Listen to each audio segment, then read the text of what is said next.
Okay, so I promised a really quick video on inches.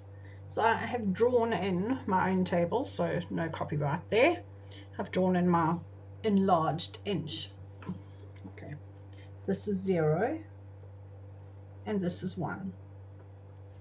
And we are only going to be working with eighths and halves and quarters. So halfway between 0 and 1, we have half an inch. There's an inch. And half an inch has got other names. It could be 1, 2, 3, 4 eighths. It could also be there my quarter and my half, so it could be 2 quarters.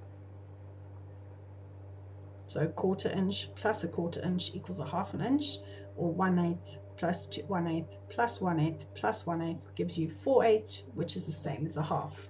Okay, equivalent fractions. So this little guy over here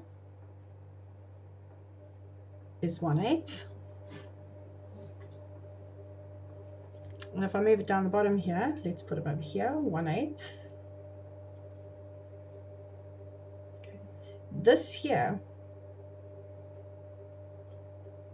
is 1/4 inch, but it's also 2/8 of an inch.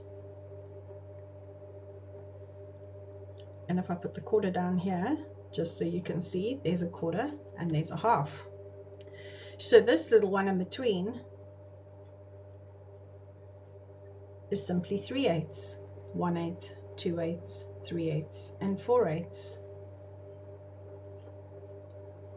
If we were carrying on to 16ths, we could add in extra pieces, but we're not doing that at the moment. We could add in extra names. So straight after this half inch one, we have 5/8. So I'm going to put it down the bottom as well, 5/8. Okay, so 5/8 is the same as 4/8 plus 1/8 gives you 5/8. The next one we have on the line is 3/4 of an inch.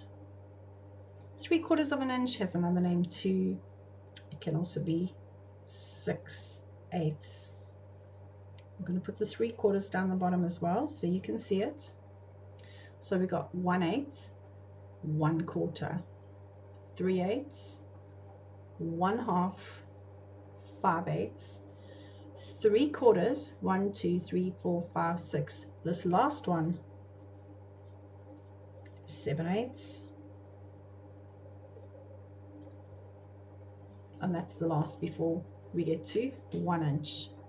So just going back on equivalent fractions, because that's all these are, 2/8 makes 1/4, 1 2/8 makes 1/4, 1, 2, 3, 4/8 makes a half, 1, 2, 3, 4, 5, 6/8 makes 3/4. Okay, so 2/8 is the same as 1/4, 4/8 is the same as a half, 4/8 or 2/4, and 3/4, 6/8 are exactly the same. So super easy. When you're working in inches, you just have to know how to count to 8. We've taken 1 inch, we've divided it into 8, and then when we're working with our scrapbooking page, like on our ruler, we're working with 12 inches at a time. So we have 12 inches broken down into eighths if you've got a Tim Holtz ruler, eighths, and 1/4 inches. Super easy, not tricky at all.